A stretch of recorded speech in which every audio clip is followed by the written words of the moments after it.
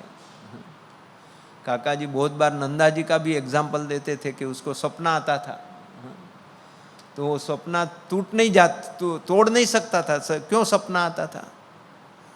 पूर्व का संस्कार, और गड़बड़ वाला सपना आता था, जो सपना आ ही नहीं सकते ऐसा सपना आता था बोलते। मगर ऐसे संस्कार टालने के लिए वो कठिन है, वो टल ही नहीं सकते। तो 3 बात में देह का कुसंग तो टल देह का जो ये है वो टल सकता है, तुम उसको ट्रेन करो। मेरे को आधा घंटा बैठना ही है, भले देह का जो भी होए, मच्छर करड़े कुछ भी होए, आंख बंद करके आंख खोलनी ही नहीं है, ऐसा करके ट्राई करोगे तो वो देह आपको भजन स्मरण में अनुरूप हो जाएंगे। दिनकर भाई ने भी बहुत अच्छे अच्छे रास्ते बताए कि ऐसा भगवान का, संत के साथ का जो आपका रीत होएगा उसका स्मरण करो, ऐसा 8-10 पॉइंट नक्की करो भजन स्मरण करते टाइम, वो सब हो सकता है। पूर्व संस्कार नहीं टलता है, ऐसा महाराज ने बोला, कठिन है। कुसंग सत्संग से टल जाता है। तो सत्संग ज्यादा करो, कुसंग कम करो, तो कुसंग टल जाएगा। तो पूर्व संस्कार नहीं टलता है ऐसा बोला। तो आनंदानंद स्वामी ने पूछा पूर्व संस्कार कैसे टले? तो तुरंत महाराज ने जवाब दिया, बड़े संत पुरुष राजी होए तो पूर्व संस्कार टल जाते। बड़े संत राजी होए तो क्या होता है? तो के रंग कोई तो राजा था है। इसका मतलब हम गरीब होएंगे तो धनवान हो जाएंगे, ऐसा नहीं बोल रहे। ये शुरुआत जो होता है ना बात, वो किसकी होती है? भजन स्मरण के साथ आध्यात्मिक बात हो रही है, इसमें व्यवहारिक बात नहीं होती है। मुक्तानंद स्वामी का प्रश्न भजन स्मरण के साथ आध्यात्मिक प्रश्न है कि तभी हमको जो ये वेग आता है, इसकी वजह से हमें भगवान का सुख नहीं आता है, वो प्रश्न है। तो उसके रेफरेंस में ये बोलते हैं कि बड़े संत राजू है तो रंग कोई तो राजा था। तो रंग मीन्स वो काम, क्रोध, लोभ ऐसी वृत्तियों से पीड़ित है, गरीब है वो वृत्तियों से, उसका गुलाम हो गया है वो वृत्तियों का। तो ऐसे जो गुलाम है उनके ऊपर वो विजय प्राप्त करता है, उनको वो दोष नड़ता नहीं है। तो वो एक ये होता है, रंग कोई तो राजा था, वो राजा हो जाता है, उसका कंट्रोल हो जाता है उसके ऊपर। बड़े संत राजी होते हैं। तो आनंदानंद स्वामी को जो दिनकर भाई ने बहुत अच्छी तरह से वो बताया कि आनंदानंद स्वामी को ऐसा हो गया कि हम साधु हुए, इतना किया है, वो किया है। वो काका जी ये बात बराबर बताते थे, और जब भी वचनामृत पढ़ते थे ना तो ये बताते थे। और ये बात कि भाई आनंदानंद स्वामी को इतने जोर से उसने पूछा महाराज को, क्या करे तो होए, बोलो अभी करने को तैयार है, इतने तो क्या है। तभी महाराज भी उससे भी आगे थे, तो महाराज ने 14 पॉइंट्स बताए, चलो ये करो। तो आनंदानंद स्वामी ने बोला इसका मतलब कि नहीं होएगा ने, ना बोल दो ने, इतना सब बता रहे हो, इससे बदले में ना बोल दो कि नहीं होगा।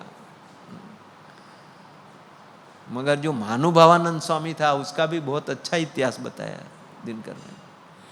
उसने 2 हाथ जोड़ के स्वामीनारायण भगवान को पॉजिटिव प्रश्न, वही प्रश्न पूछा कि बड़े संत राजी कैसे हुए, मगर वो अच्छी तरह से पूछा कि हमेरा दिन दिन प्रत्यय वृद्धि हुई, हमेरा प्रोग्रेस ही हुए, हम आगे ही बढ़े। और दूसरा क्या पूछा, અને અમારી ભગવાનની ભક્તિ વૃદ્ધિ પામતી જાય એનો શો ઉપાય છે। इसका मतलब यही हुआ कि बड़े संत राजी कैसे हो, मगर उसको डिफरेंटली पूछा और प्रेम से पूछा, पॉजिटिव दृष्टि से पूछा। तो महाराज ने ये भाव में थे, तुरंत अलग भाव में आ गए। ये प्रश्न का जवाब भगवान ने बहुत सिंपल वे में दिया, इतना बड़ा कॉम्प्लेक्स नहीं दिया। एक ही बात बताई उसमें, क्या बोला कि मोटा पुरुषनो जेम जेम गुण ग्रहण करतो जाए तेम तेम एनी भक्ति वृद्धि पामती जाए। देखो इतना ही काम किया। बड़े संत पुरुष का जैसे जैसे गुण ग्रहण करता है ऐसे ऐसे उनकी भक्ति वृद्धि पामती जाए। तो करना क्या है, हम जिसमें जुड़े हैं, ऐसे जो गुणातीत संत है, ऐसे जो गुणातीत सत्पुरुष है, उसके प्रति का मेरा गुण वो बढ़ना चाहिए। काका जी बोलते थे कि योगी जी महाराज को कौन दिव्य नहीं मानता था, उसमें किसी को अवगुण नहीं होता था, वो तो अच्छा जीवन जीते थे, एकदम प्योर। कोई उसमें थोड़ा सा भी वो नहीं ये निकाल सकते थे दोष। एक आदमी ने योगी महाराज को पूछा, ये वो सभा में कोई भाई आया होगा, तो उसने बोला महाराज स्वामी ऐसा है, वो गवर्नमेंट का आदमी मानता नहीं है, वो ऐसा है। तो बापा ने बोला उसको कुछ दे दो, लाज दे दो। तो मेरे जैसा बाजू में खड़ा था, बापा के पास आया, बापा आपने शिक्षा पत्री का लोप किया, कभी किया? तो बापा को बोला आपने कल वो आदमी को बोला ने लाज दे दो, शिक्षा पत्र में लिखा है। तो बापा बोले लाओ शिक्षा पत्र, उसमें लिखा है लुंचा न गुह्या, लाज लेनी नहीं, देने की कहां ना बोला है।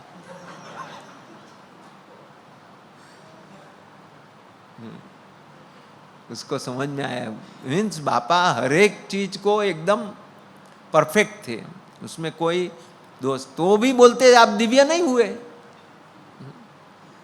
आप में दोष रहे, इसका मतलब ये गलत है। तो के नहीं, ऐसा नहीं है, आपने उसमें पूरा दिव्य भाव नहीं रहा।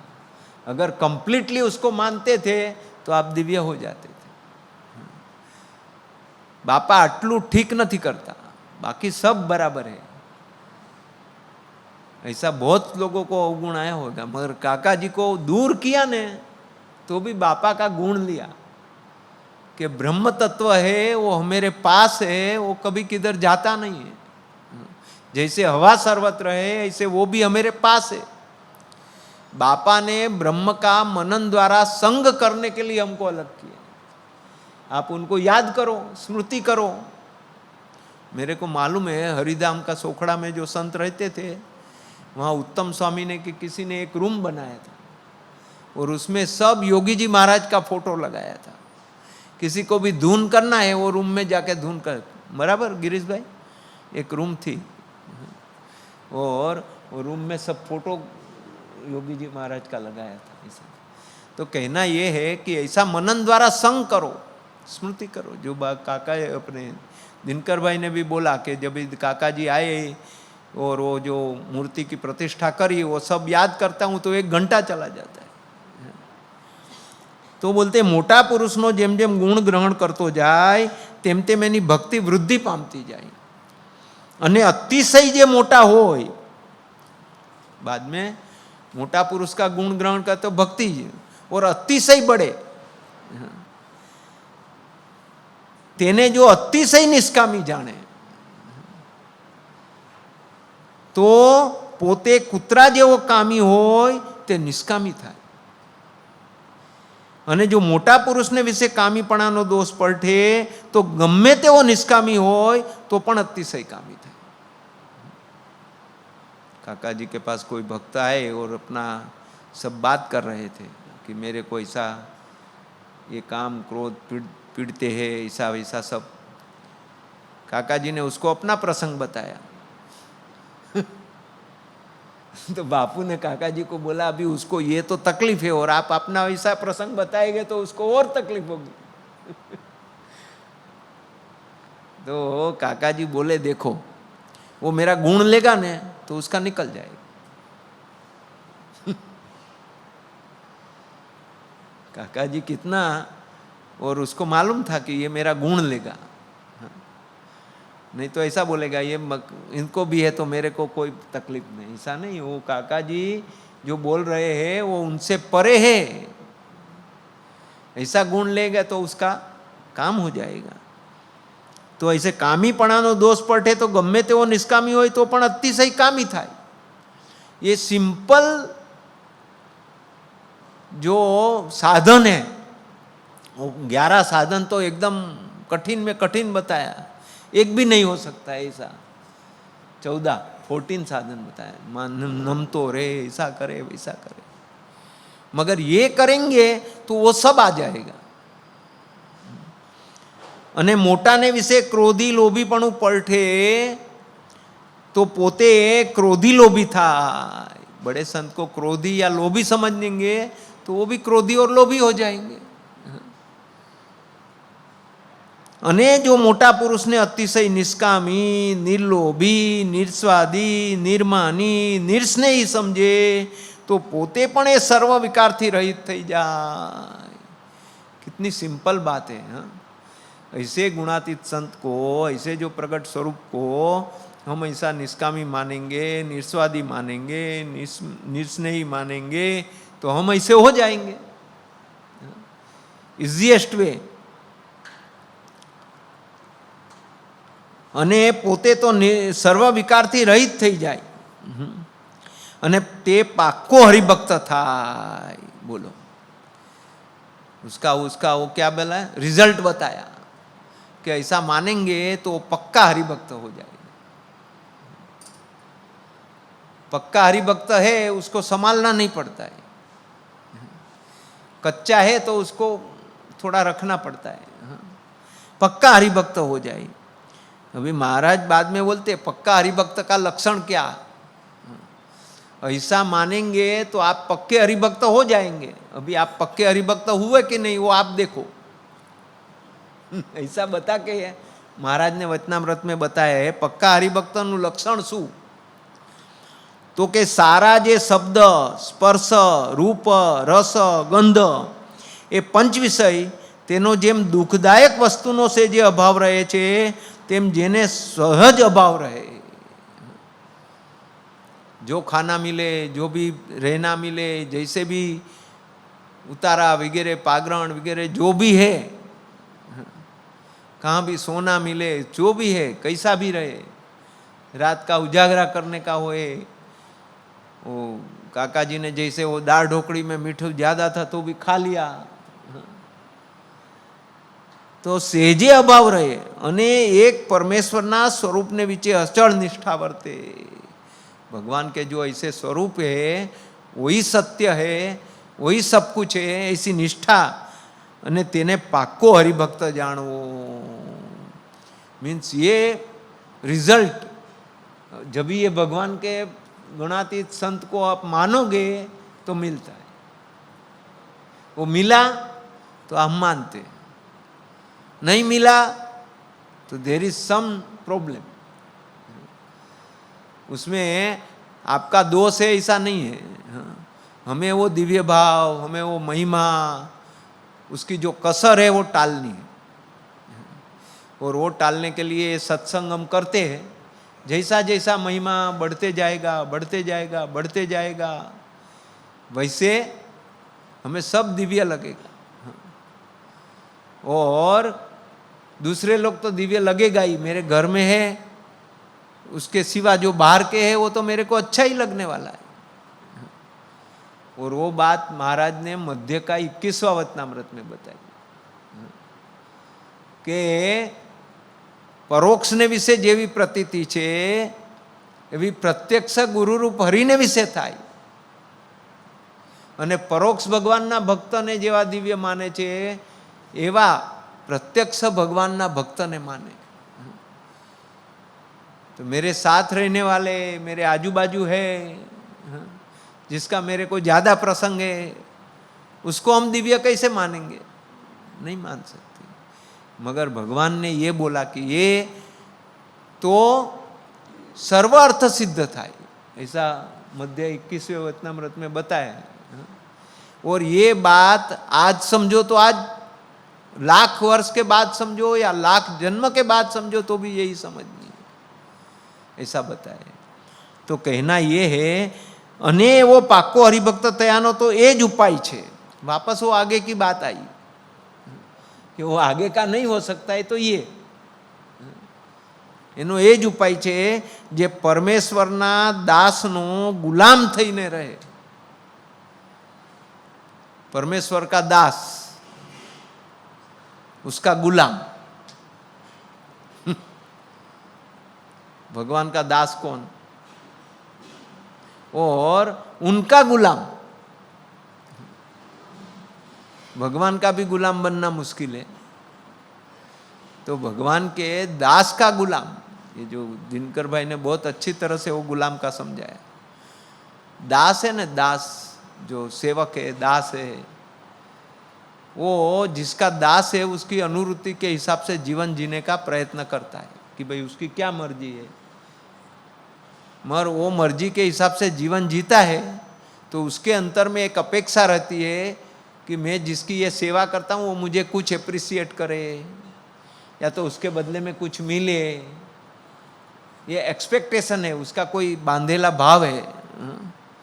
वो मिलेगा तो वो करेगा, नहीं तो बाद में जय स्वामीनारायण। मगर गुलाम है वो, जैसे बोला ना, उनको कोई चॉइस ही नहीं है। He has to just do whatever the boss says, that's all. પરમેશ્વરના દાસનો ગુલામ થઈને રહે અને એમ જાણે જે સર્વ ભક્ત મોટા છે અને હું તો સર્વથી ન્યૂન છું। બોલો, मेरा कोई सुनता नहीं है इसलिए मैं तो, मेरा कुछ है ही नहीं, मैं तो न्यून हूं, ऐसा नहीं। मैं तो छोटा हूं, क्या करूं? मेरा कौन सुनेगा? ऐसा सुन नहीं, એ સર્વભક્ત મોટા છે અને હું સર્વથી ન્યૂન છું એમ જાણીને હરિભક્તનો દાસાનો દાસ થઈ રહે. बाद में अभी और ड्रॉ डाउन हुआ हरिभक्त का दास का दास बन के रहे. અને એવી રીતે જે વર્તે તેના સર્વ વિકાર નાશ પામી જાય. ये जो पैराग्राफ है वो काका जी ने सबको, वो 4 वचनामृत है ना, उसके साथ में ये 5वां पैराग्राफ है. वो लिखा नहीं है अपन डायरी में, मगर ये पैराग्राफ भी काका जी सबको मुखपाठ कराते थे. એમ જાણીને હરિભક્તનો દાસાનો દાસ થઈને રહે ને એવી રીતે જે વર્તે તેના સર્વ વિકાર નાશ પામે અને તેને દિવસે દિવસે જ્ઞાન, વૈરાગ્ય, ભક્તિ આદિ જે શુભ ગુણ તે વૃદ્ધિ પામતા જાય છે. तो ये जो गुलाम होने की बात है, दास होने की बात है, नमता रहने की बात है, वो बहुत सारे वचनामृत में बताया गया है. स्वामीनारायण भगवान ने बोला है झुको. इसलिए महाराज ने सबको सुबह में जय स्वामीनारायण करो. हमको तो जय स्वामीनारायण करने में भी पैसा पड़ता है. मैं क्यों करूं? ऐसा होता है. उसको करना चाहिए. और इसी तरह से वो झुकने का स्वभाव ही नहीं है. हर रोज खाली कुछ भी हुआ है जय स्वामीनारायण करो. प्रॉब्लम तो होता ही है. हमारे मन में ये सब वेग चलते ही रहता है, उसमें से बाहर आना है, उसको बैलेंस करना है. इसलिए महाराज ने ये सब बताया है. क्या? हर रोज सुबह में जो अपने आजू बाजू है, घर में है, उसको जय स्वामीनारायण करो. दिनकर भाई जितनी बार बैठेंगे उतनी बार जय स्वामीनारायण करें. उसको क्या जरूरत है, मगर फिर भी एक सिखाते हैं हमको, हमेशा जय स्वामीनारायण करो. नमो जय स्वामीनारायण. अभी किसी ने बताया था कि दंडवत करो, तो बोलते आपका दंडवत करने से आपका जो हड्डी का जो ऑस्टोपोरोसिस वगैरह जो होता है वो होएगा ही नहीं, मजबूत हो जाएगा. रोज कितना संतो कितना दंडवत करते. अभी जिसको प्रॉब्लम है वो न करे, वो बराबर है. बैक का प्रॉब्लम है, ऐसा है, मगर जिससे होता है उसको तो करना चाहिए. 5, 10, 11 दंडवत करो. वो भी एक झुकने का प्रकार है, दंडवत करना. और उससे फायदा तो देह को ही होता है. इसी तरह से स्वाद के ऊपर कंट्रोल करो. वो भी एक हमारे ऊपर वो है. थोड़ा सा भी ऐसा हुआ तो नहीं चलेगा. वो देह को तुम रखते हो, देह को तो छोड़ना है. और भगवान ऐसे प्रसंग लाएंगे ही. तुम देह का कितना इंपॉर्टेंस रखते हो, देह का संबंधी का कितना इंपॉर्टेंस रखते हो, ये सब प्रसंग आएंगे ही. काका जी बोलते थे ना, वो डॉक्टर स्वामी के पिताजी आए, उसको चाय नहीं पिलाई तो फरियाद हुई. मेरे पिताजी आए और उसको चाय नहीं पिलाई. अरे भाई तुम तो साधु बन गए, तुम्हारे पिताजी तो अभी भगवान. ये अपने के लिए बोल रहे थे काका जी. कहना अपने को था कि आप ऐसा समझो तो आपका काम होगा. और करने वाले भगवान ही है. वो जब तक आप ऐसा समझोगे कि मैं कहूँ ऐसा भगवान करे तो नहीं होगा. जब भी आप ऐसा सोचेगे हे प्रभु आप जो कहो वैसा मेरे को करना है, तो भगवान ऐसा करेंगे जो आपको करना आप चाहते हो. ये फैक्ट्स है. मगर हम वो अपना छोड़ नहीं सकते और भगवान को काम करने नहीं देते. तो महाराज को ऐसी प्रार्थना है, हे महाराज, हे स्वामी, ये सभी गुणातीत स्वरूपों अपने ऊपर ऐसी प्रसन्नता बहाते हैं, ऐसा ऐसा बहुत सारी बातें बताते भी है, हम उसको अपने जीव में लागू करें। बस नहीं लागू होता है वहाँ दिल से प्रार्थना करो, अंतर से प्रार्थना करो। स्वभाव होना वो इतना प्रॉब्लमेटिक नहीं है, मगर स्वभाव के हिसाब से वर्तने के बाद हम उनका रिपेंटेंस प्रेयर न करें, हम उसकी गलती हम गलती स्वीकार न करें, वो बहुत बड़ा प्रॉब्लम है। भगवान बोलेंगे अभी आप स्वीकार करो मैं ऐसा हूं, और अगर स्वीकार करोगे तो आंख में आंसू आएंगे और भजन करेंगे। स्वीकार होगा तो, और ऐसा होगा तो दूसरी बार वो नहीं होगा। तो हे महाराज, हे स्वामी, हे दयालु, काका जी ये बात बहुत चोट के साथ कहते थे, और हमारे जीवन में वो लागू करे, यही प्रार्थना। सजान स्वामी महाराज की जय।